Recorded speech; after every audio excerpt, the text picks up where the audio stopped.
Far beneath the sunlit surface of the Pacific Ocean lies a world of profound mystery and immense power. This is the Mariana Trench. It is a scar on the Earth's crust, a place where one tectonic plate grinds beneath another, creating the deepest known point on our planet. Imagine a chasm so vast that if you were to place Mount Everest within its depths, its peak would still be submerged by more than a mile of water. This is a realm of eternal darkness, where sunlight has not penetrated for millions of years. The silence here is absolute, broken only by the faint, unseen movements of the Earth itself. It is a frontier more remote and less understood than the surface of the moon. The conditions here are almost beyond comprehension. The pressure is immense, 1,000 times greater than what we experience at sea level. It is equivalent to having the weight of 50 jumbo jets pressing down on every square inch of your body. This colossal force would crush most conventional submarines as if they were made of paper. The temperature hovers just above freezing, a biting, relentless cold that saps warmth and energy from any living thing. It is a landscape of extremes, a high-pressure, low-temperature desert where the rules of life as we know them are rewritten. Here, water behaves differently, and the very chemistry of the ocean is altered by the immense geological forces at play. For centuries, this abyss was a place of myth and speculation. One might imagine that such a punishing environment would be utterly devoid of life. Yet, against all odds, the Mariana Trench is home to a remarkable and unique community of creatures. These are the ultimate survivors, organisms that have evolved extraordinary adaptations to thrive where life should be impossible. Here, in the crushing blackness, we find the Mariana snailfish. It is a small, translucent creature, almost ghostly in appearance. Its body is not built of rigid bone but of flexible cartilage. Its cells contain special molecules called piezolites. These molecules prevent its proteins from being crushed by the immense pressure. It glides gracefully through the abyss, a fragile-looking yet incredibly resilient inhabitant of the deepest sea. The food web in this sunless world is fundamentally different from our own. It does not begin with plants and photosynthesis, for there is no light. Instead, it is fueled by a phenomenon known as marine snow.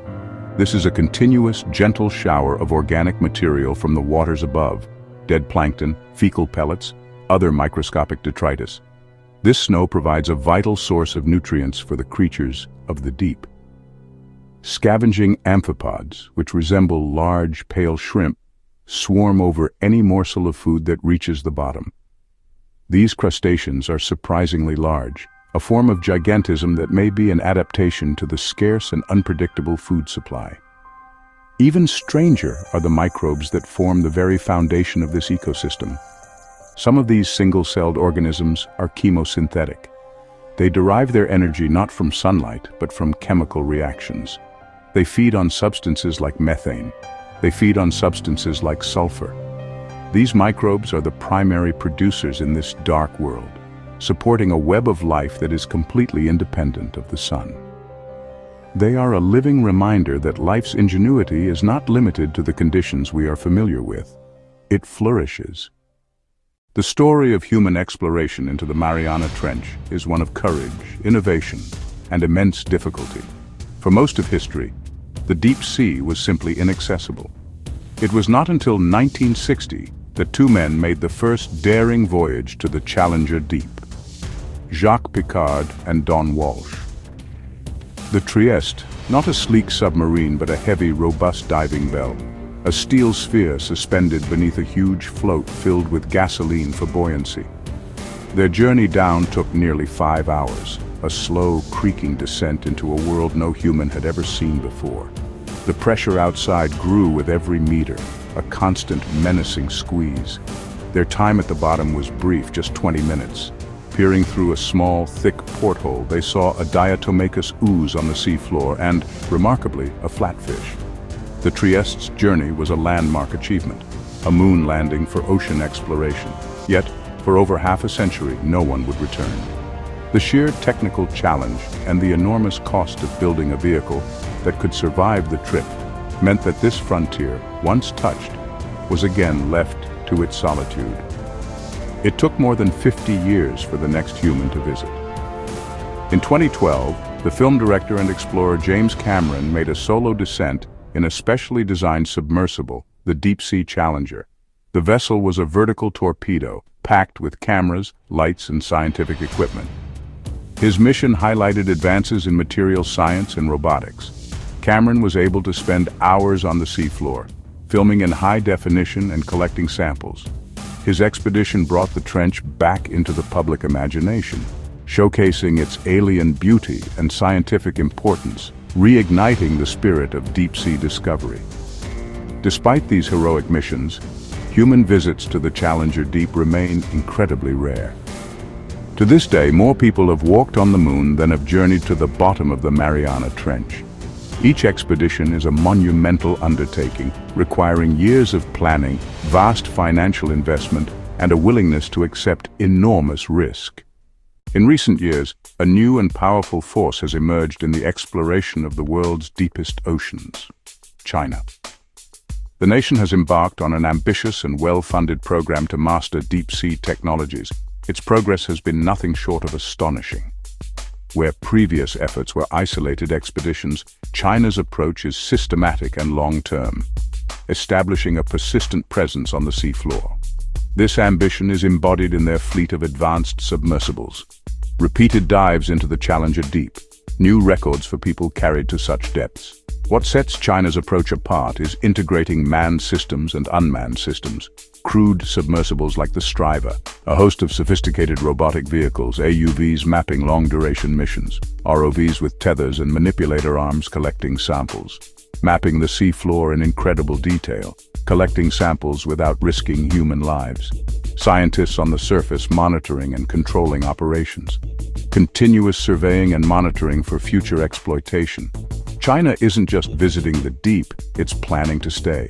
Development of a deep-sea space station concept, an underwater base situated on the seafloor, hub for scientific research, resource prospecting, robotic operations, long-term experiments impossible on short dives, transforming the abyss into an inhabitable working environment. This rapid advancement is fueled by a massive national investment in marine science and engineering, training a new generation, oceanographers, engineers, technicians, building state-of-the-art research vessels, shore-based facilities, and coastal labs. The commitment signals the strategic importance placed on the deep ocean. The immense scientific interest in the Mariana Trench is matched by a growing economic one. The deep sea floor, once thought to be a barren wasteland, is now understood to be a potential treasure trove of valuable resources. These aren't the gold and silver of old-world explorers, but the essential ingredients of our modern technological age. The geological processes that create deep-sea trenches and underwater mountains also concentrate minerals into rich deposits. On the abyssal plains and seamounts, we find polymetallic nodules, potato-sized lumps, manganese, nickel, cobalt, copper that lie scattered across the seabed like a field of stones. These minerals are critically important for the global economy. Cobalt and nickel are essential components of the high-performance batteries that power our electric vehicles and store energy from renewable sources: wind, solar. Copper is the backbone of our electrical infrastructure. Manganese is vital for steel production. As the world transitions away from fossil fuels and towards a green economy, the demand for these minerals is projected to skyrocket. Terrestrial mines are struggling to keep up, and many are located in politically unstable regions. China currently dominates the global supply of these elements, giving it significant leverage in international trade and politics. For other countries, finding alternative sources is a matter of economic and national security. The deep sea is seen as a promising, albeit challenging, new frontier for resource independence. The prospect of mining the deep sea for its mineral wealth raises profound and troubling questions about the environmental consequences. The ecosystems of the abyss are some of the most pristine and slow-growing on the planet. The process of deep-sea mining would involve scraping the seafloor with large robotic collectors and would be utterly devastating to these fragile communities. Mining operations would churn up vast plumes of sediment that could drift for hundreds of miles on deep ocean currents. The sediment would blanket neighboring areas, smothering organisms that are unable to move like corals and sponges. Perhaps the most alarming aspect is the profound lack of regulation. Most potential sites lie in international waters beyond any single nation's jurisdiction. We are on the verge of opening a new industrial frontier with no safety net. The competition for the deep sea is about far more than just science and minerals. It is a new arena for global power and strategic influence. The very technologies being developed to explore the abyss have dual uses. A submersible capable of reaching the Challenger deep can also be used for military purposes, deploying undersea sensors, tampering with those sensors, clandestine salvage operations. The nation that masters the deep ocean gains a significant strategic advantage, largely hidden from the prying eyes of satellites. One of the most vital strategic assets on the seafloor is the global network of undersea internet cables. These fiber optic cables carry over 95% of international data traffic, financial transactions, emails, military communications. They are the central nervous system of our connected world.